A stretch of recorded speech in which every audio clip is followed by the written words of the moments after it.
Hi friends, ಪ್ರಚಲಿತ ಪ್ರಶ್ನೋತ್ತರಗಳು 2021 ಮಾಲಿಕೆ 1ಕ್ಕೆ ನಿಮಗೆ ಸ್ವಾಗತ. ಈ ಪ್ರಯತ್ನಗಳನ್ನ ನಾವು ಈ ಮುಂಚೆ ಕೂಡ ಮಾಡಿದ್ದೀವಿ. ಕಾರಣಾಂತರಗಳಿಂದ ನಾವು ಇದನ್ನು ನಿಲ್ಲಿಸಲಾಗಿತ್ತು. ಆದರೆ ಇಂದಿನಿಂದ ನಿಮಗೆ ಪ್ರತಿದಿನವೂ ಕೆಲವು ಪ್ರಶ್ನೋತ್ತರಗಳು, ಕೆಲವು ಪ್ರಚಲಿತ ಘಟನೆಗಳು ಮತ್ತು ಹಿಂದೂ ಎಡಿಟೋರಿಯಲ್ಗೆ ಸಂಬಂಧಿಸಿದಂತಹ ಅಥವಾ ಅದರಲ್ಲಿ ಬಳಸಿದಂತಹ ಕೆಲವು ಇಂಗ್ಲೀಷ್ ವೊಕ್ಯಾಬ್ಯುಲರಿ ಮೂರರ ಕಾಂಬಿನೇಷನ್ನಲ್ಲಿ ಈ ಮಾಲಿಕೆಯನ್ನು ಪ್ರಾರಂಭ ಮಾಡಬೇಕು ಅಂತ ಹೇಳಿ ಇವತ್ತಿಂದ ನಾವು ಮಾಡ್ತಾಯಿದ್ದೀವಿ. ಬನ್ನಿ, ಇದರ ಪ್ರಯೋಜನವನ್ನು ನೀವು ಪಡ್ಕೊಳ್ಳಿ.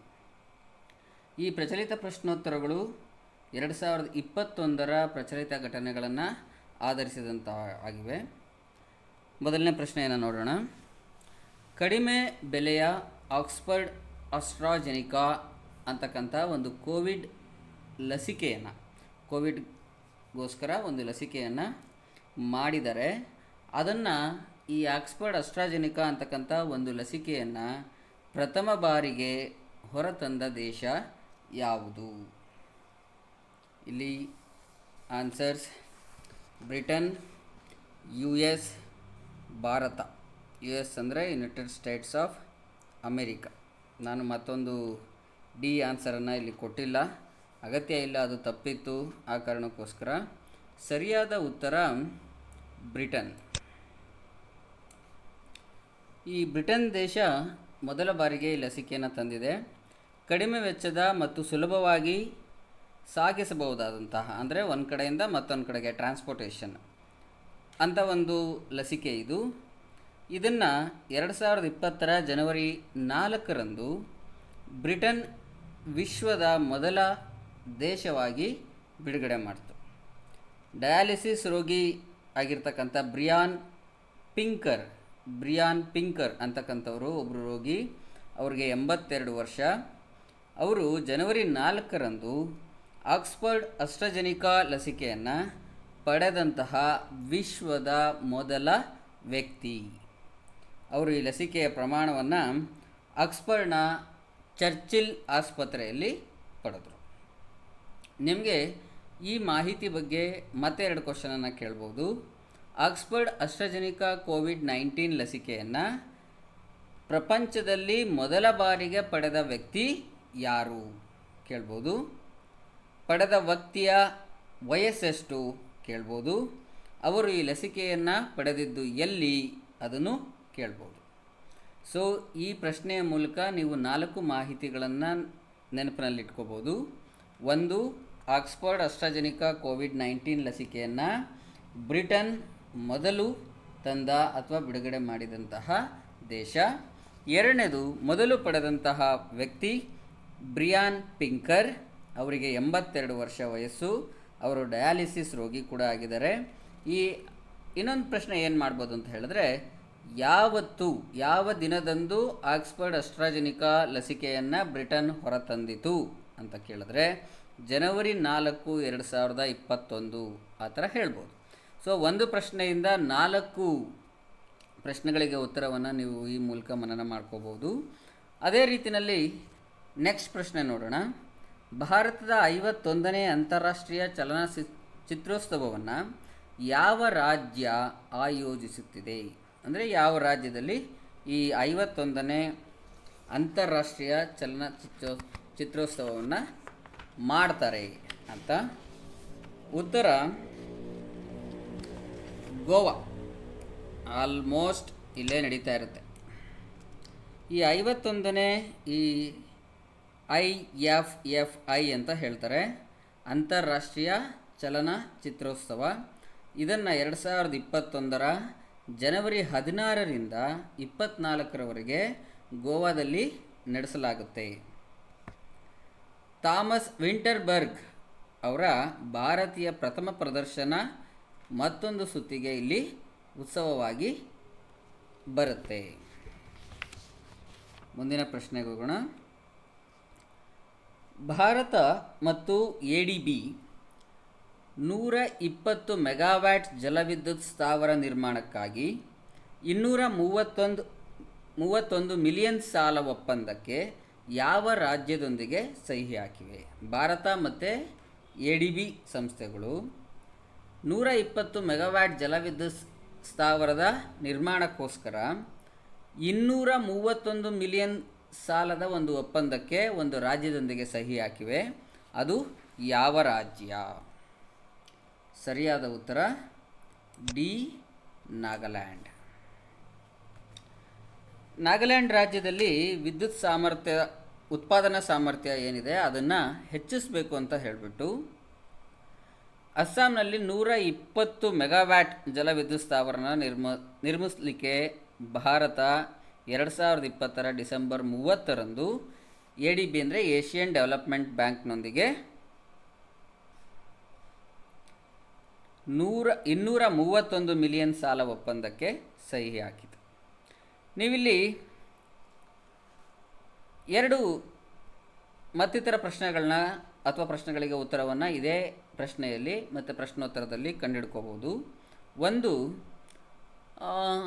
ಮೆಗಾವ್ಯಾಟ್ 120 ಮೆಗಾವ್ಯಾಟ್ ಜಲವಿದ್ಯುತ್ ಸ್ಥಾವರ ನಿರ್ಮಾಣಕ್ಕಾಗಿ 231 ಮಿಲಿಯನ್ ಸಾಲ ಒಪ್ಪಂದಕ್ಕೆ ನಾಗಾಲ್ಯಾಂಡ್ನೊಂದಿಗೆ ಸಹಿ ಹಾಕಿದ ಸಂಸ್ಥೆ ಯಾವುದು ಅಂತ ಕೇಳಿದ್ರೆ ಕ್ವಶನ್ನು ADB ಹೇಳ್ಬೋದು ನೀವು.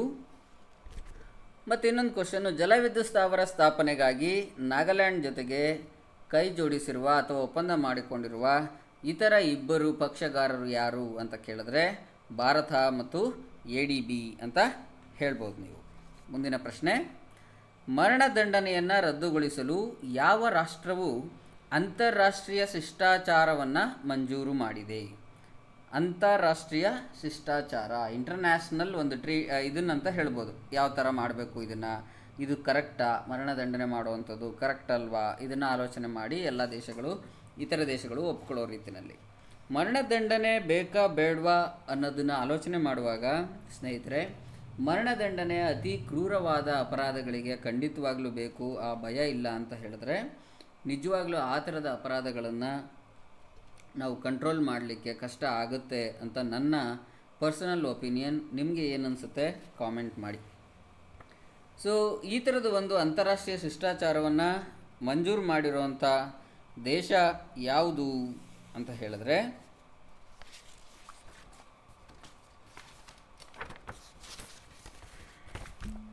ಕಜಕಿಸ್ತಾನ್.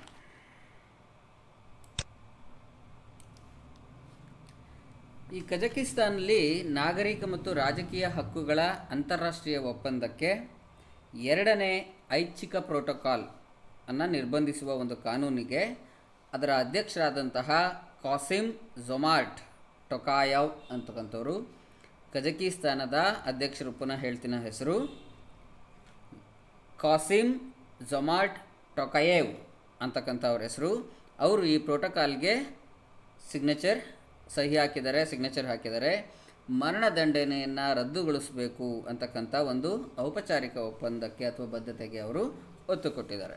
ಮುಂದಿನ ಪ್ರಶ್ನೆ ನೋಡೋಣ. ಯಾವ ರಾಜ್ಯ ಸರ್ಕಾರ ರೈತರಿಗಾಗಿ ಕಿಸಾನ್ ಕಲ್ಯಾಣ್ ಮಿಷನ್ ಪ್ರಾರಂಭಿಸಲಿದೆ? ಅಂದರೆ ಯಾವ ರಾಜ್ಯ ಸರ್ಕಾರ ರೈತರ ಕ್ಷೇಮಾಭಿವೃದ್ಧಿಗಾಗಿ ಅಥವಾ ರೈತರಿಗೆ ಉಪಯೋಗ ಮಾಡಲಿಕ್ಕೋಸ್ಕರ ಕಿಸಾನ್ ಕಲ್ಯಾಣ್ ಮಿಷನ್ ಅಂತಕ್ಕಂಥ ಒಂದು ಯೋಜನೆಯನ್ನು ಪ್ರಾರಂಭಿಸ್ತಾ ಇದೆ? ಉತ್ತರ ಪ್ರದೇಶ. ರಾಜ್ಯದ ರೈತರ ಆದಾಯವನ್ನು ದ್ವಿಗುಣಗೊಳಿಸಬೇಕು, 2 ಪಟ್ಟುಗೊಳಿಸಬೇಕು ಅನ್ನೋದು ಆ ರಾಜ್ಯದ ಅಂದರೆ ಉತ್ತರ ಪ್ರದೇಶದ ಉದ್ದೇಶ. ಹಾಗಾಗಿ ರಾಜ್ಯ ಸರ್ಕಾರ 2021 ಜನವರಿ 6ನೇ ತಾರೀಕು ಕಿಸಾನ್ ಕಲ್ಯಾಣ್ ಮಿಷನ್ ಅಂತಕ್ಕಂಥ ಒಂದು ವಿಶೇಷವಾದ ಕಾರ್ಯಕ್ರಮವನ್ನು ಜಾರಿಗೆ ತರ್ತಾ ಇದೆ, ಪ್ರಾರಂಭ ಮಾಡ್ತಾ ಇದೆ. ಈ ಕಾರ್ಯಕ್ರಮವು ರಾಜ್ಯದ ಎಲ್ಲ ವಿಧಾನಸಭಾ ಕ್ಷೇತ್ರಗಳಲ್ಲಿ, ಅಂದರೆ ಉತ್ತರ ಪ್ರದೇಶದ ಎಲ್ಲ ವಿಧಾನಸಭಾ ಕ್ಷೇತ್ರಗಳಲ್ಲಿ ಜಾರಿಯಾಗುತ್ತೆ. ಮುಂದಿನ ಪ್ರಶ್ನೆ, ಹಿಮಯುಗದ ಉಣ್ಣೆಯ ಖಡ್ಗಮೃಗದ ಸಂರಕ್ಷಿಸಲ್ಪಟ್ಟ ಅವಶೇಷಗಳು ಯಾವ ರಾಷ್ಟ್ರದಲ್ಲಿ ಕಂಡುಬಂದಿವೆ? ಫ್ರೆಂಡ್ಸ್, ಹಿಮಯುಗ, ನೀವು ಶಿಲಾಯುಗ ಕೇಳಿದ್ದೀರಾ, ಹಿಮಯುಗ ಯಾವುದಪ್ಪ? ಕೆಲವ್ರಿಗೆ ಆಲೋಚನೆಗಳು ಬರ್ಬೋದು, ಕೆಲವ್ರಿಗೆ ಗೊತ್ತಿರುತ್ತೆ. ಈ ಸರಿಸುಮಾರು ಭೂಮಿಯ ಉಷ್ಣಾಂಶ ಶುರುವಾಗೋದಕ್ಕಿಂತ ಮುಂಚೆ, ಭೂಮಿಯ ಒಂದು ಆಯಸ್ಸು ಇತ್ತಲ್ವ ಅಥವಾ ಪ್ರಾರಂಭ ಇತ್ತಲ್ಲ, ಅಂತಹ ಒಂದು ಯುಗವನ್ನು ನಾವು ಹಿಮಯುಗ ಅಂತ ಹೇಳ್ತೀವಿ. ಆ್ಯಕ್ಚುಲಿ ಆ ಹಿಮಯುಗದಲ್ಲಿ ಇದ್ದಂತಹ ಉಣ್ಣೆಯ ಖಡ್ಗಮೃಗ, ಉಣ್ಣೆ ಅಂದರೆ ಗೊತ್ತಿರುತ್ತೆ ನಿಮಗೆ. ಆ್ಯಕ್ಚುಲಿ ಆ ಖಡ್ಗಮೃಗದ ಅವಶೇಷಗಳನ್ನು ಕಂಡುಬಂದಿದೆಯಂತೆ. ಯಾವ ದೇಶದಲ್ಲಿ ಅಂತ ಹೇಳಿದ್ರೆ ಅದು ರಷ್ಯಾ.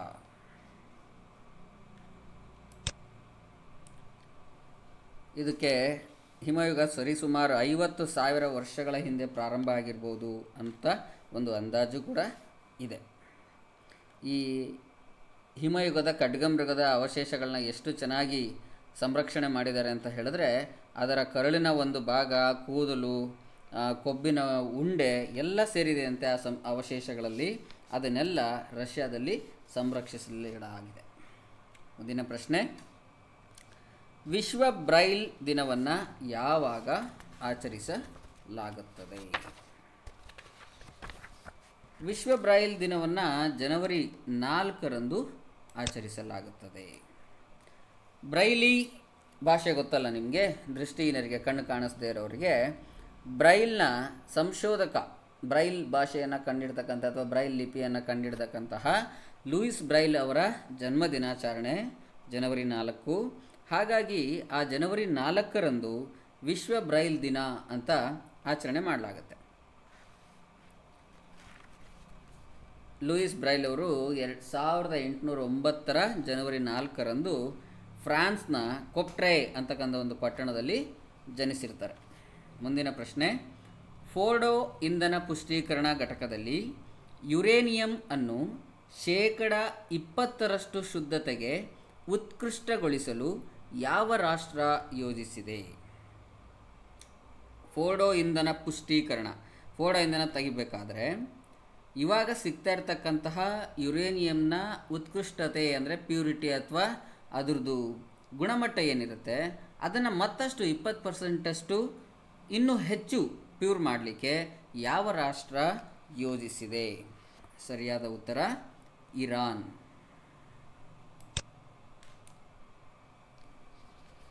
UN ಪರಮಾಣುನ ವಾಚ್ ಡಾಗ್ ಅಂತ ಹೇಳ್ತಾರೆ.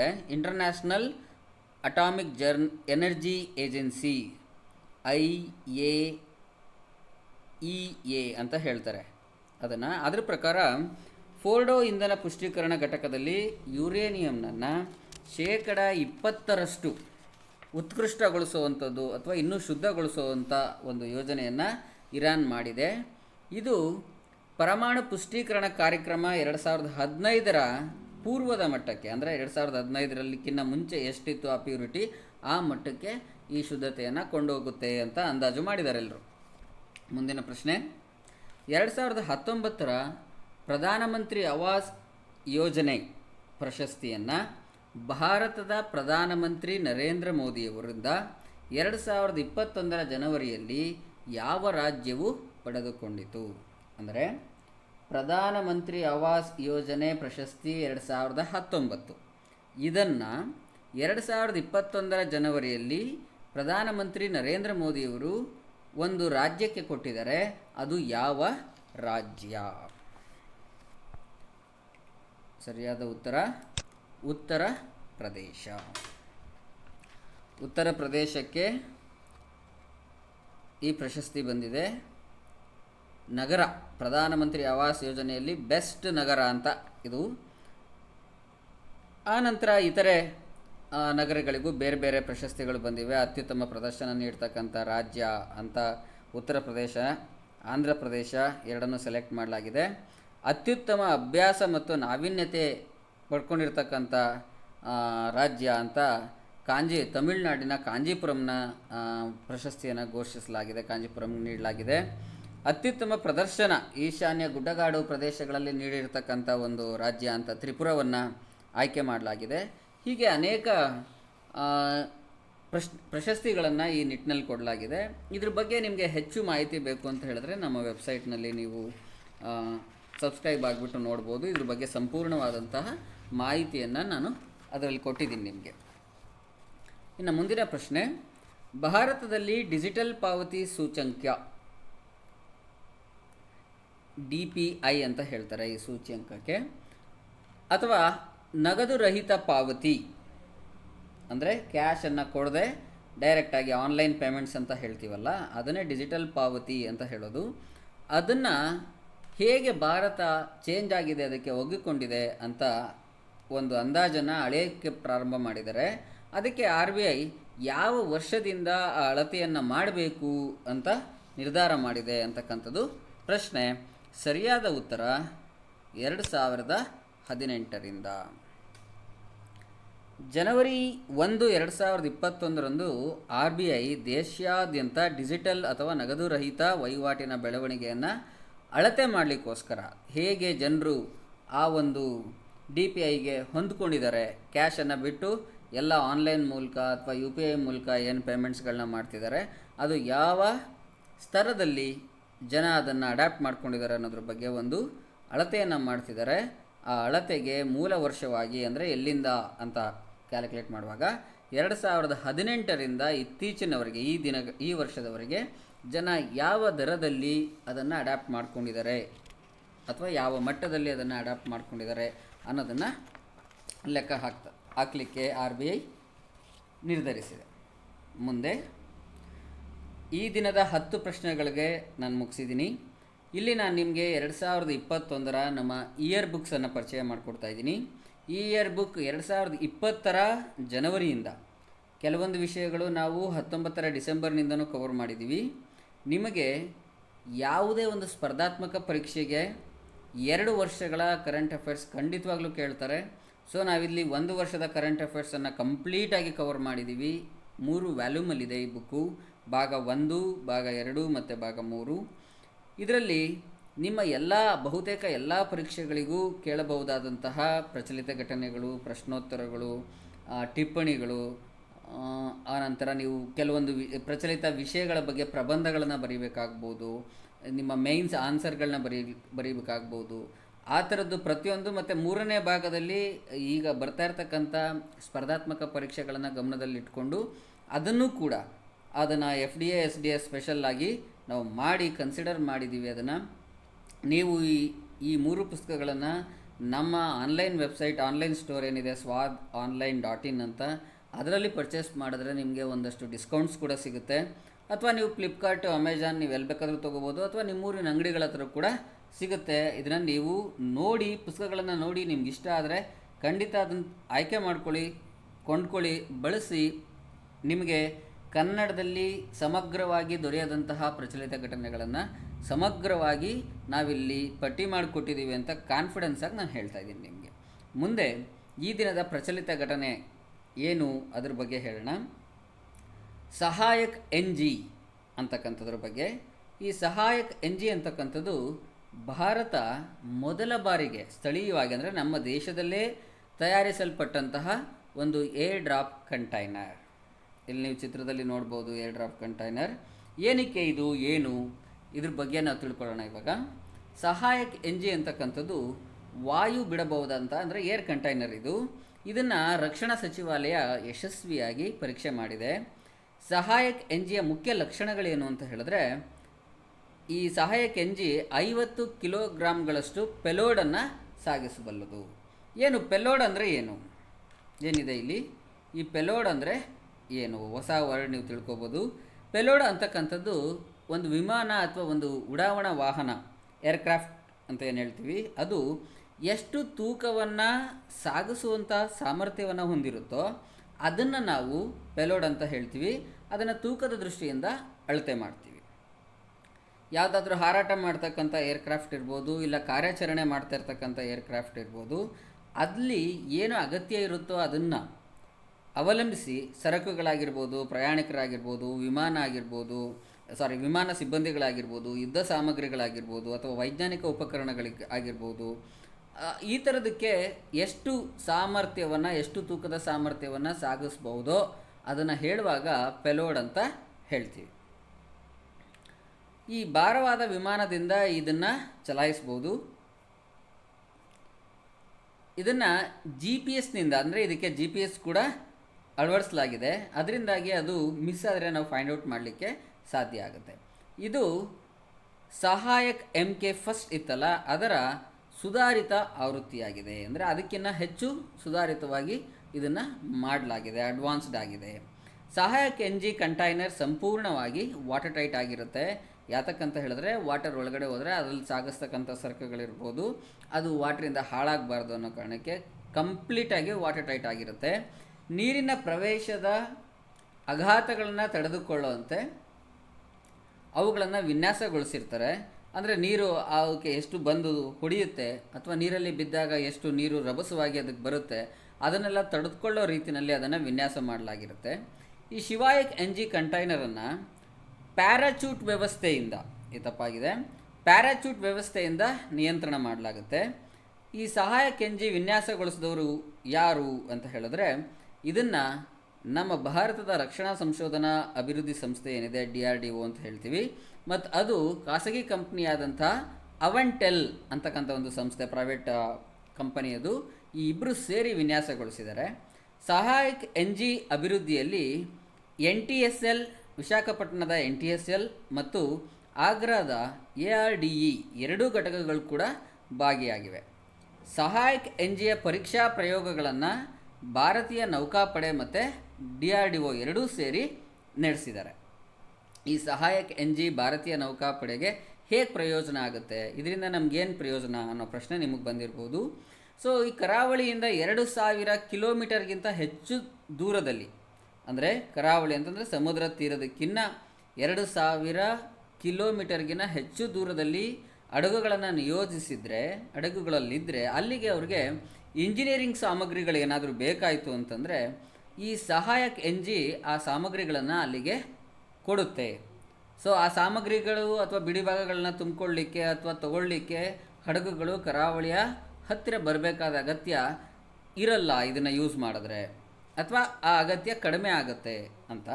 ಇದರಲ್ಲಿ ಈ ಏರ್ ಡ್ರಾಪ್ ಇದರಲ್ಲಿ ಕೆಲವು ವಿಧಗಳಿರುತ್ತೆ. ಒಂದು ಕಡಿಮೆ ವೇಗ ಮತ್ತು ಇನ್ನೊಂದು ಹೆಚ್ಚು ವೇಗ ಅಂತ.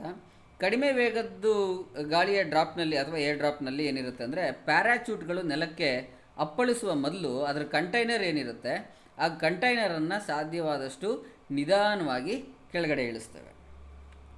ಹೆಚ್ಚಿನ ವೇಗದ ಗಾಳಿಯ ಡ್ರಾಪ್ ಅಥವಾ ಏರ್ ಡ್ರಾಪಲ್ಲಿ ಏನಾಗುತ್ತೆ ಅಂತ ಹೇಳಿದ್ರೆ, ಈ ಪ್ರಕಾರ ಪತನವನ್ನು ಅಂದರೆ ಕೆಳಗೆ ಬೀಳ್ತಾ ಇರುತ್ತಲ್ಲ ಅದನ್ನು ಸ್ಥಿರಗೊಳಿಸಬೇಕು ಅಂತ ಹೇಳಿದ್ರೆ ಪ್ಯಾರಾಚೂಟ್ ಗಾಳಿಯನ್ನು ಬಿಡಬಹುದಾದ ಧಾರಕವನ್ನು ನಿಧಾನಗೊಳಿಸುತ್ತೆ. ಗಾಳಿನಲ್ಲಿ ಏನು ಬಿಡ್ತಾ ಇರ್ತಾರೆ ಅದನ್ನು ನಿಧಾನಗೊಳಿಸಿ, ಆದರೆ ವೇಗದ ಗಾಳಿಯ ಡ್ರಾಪನ್ನು ವ್ಯಾಪ್ತಿಯನ್ನು ಹೊಂದಿರಲ್ಲ. ಇಂಥದ್ರಲ್ಲಿ ಏನನ್ನು ಕೊಡ್ಬೋದು ಅಂತ ಹೇಳಿದ್ರೆ, ಈಗ ನೀವು ಮಿಲಿಟರಿನಲ್ಲಿ ಫುಡ್ ಎಲ್ಲ ಎಸೆದರೆ ನೀವು ನೋಡಿರಬೇಕು, ಆ ಥರ ಮಿಲಿಟ್ರಿಗೆ ಊಟ ತಲುಪಿಸುವಂಥದ್ದಲ್ಲಿ ತಿನ್ನಲು ಸಿದ್ಧವಿರ್ತಕ್ಕಂಥ ಊಟವನ್ನು ತಲುಪಿಸ್ಲಿಕ್ಕೆ ಈ ವಿಧಾನವನ್ನು ಬಳಸಲಾಗುತ್ತೆ. ಇನ್ನೊಂದು ವರ್ಡ್ ಇಲ್ಲಿ ಲ್ಯಾಪೆಸ್ ಅಂತ, ಹಂಗಂದರೆ ವೇಗದ ಏರ್ ಡ್ರಾಪ್ ವ್ಯವಸ್ಥೆಯನ್ನು ಲ್ಯಾಪೆಸ್ ಅಂತ ಹೇಳ್ತಾರೆ. ಕಡಿಮೆ ಎತ್ತರದ ಧುಮುಕು ಕೊಡೆ, ಅಂದರೆ ಪ್ಯಾರಾಚೂಟ್ನ ಕನ್ನಡದಲ್ಲಿ ಧುಮುಕು ಕೊಡೆ ಅಂತ ಹೇಳ್ತೀವಿ, ಅದನ್ನು ಹೊರತೆಗೆಯುವಂಥ ವ್ಯವಸ್ಥೆ ಆಗಿರುತ್ತೆ. ಇದು ಪ್ರಸ್ತುತ ಅಂದರೆ ಕರೆಂಟ್ ಅತ್ಯಾಧುನಿಕ ಏರ್ ಡ್ರಾಪ್ ವ್ಯವಸ್ಥೆಯಾಗಿದೆ. ಯಾವುದು? ಅತ್ಯಾಧುನಿಕ ಏರ್ ಡ್ರಾಪ್ ವ್ಯವಸ್ಥೆ ಲ್ಯಾಪೆಸ್. ಇಲ್ಲಿ ಟಚ್ ಆ್ಯಂಡ್ ಗೋ ಟೈಪ್ ಮಾದರಿ ಇರುತ್ತೆ, ಅಂದರೆ ಮುಟ್ಟಿ ಸುಮ್ಮನೆ ಹೋಗ್ತಾ ಇರೋದು ಅಷ್ಟರಲ್ಲಿ ಕೆಲಸ ಆಗೋಗುತ್ತೆ ಅನ್ನೋ ಥರ. ಅಲ್ಲಿ ಲೋಡನ್ನು ಅತ್ಯಂತ ಕಡಿಮೆ ಎತ್ತರದಲ್ಲಿ ಹೊರಹಾಕ್ತಾರೆ, ಯಾವುದರಲ್ಲಿ? ಲ್ಯಾಪೆಸ್ ವ್ಯವಸ್ಥೆಯಲ್ಲಿ.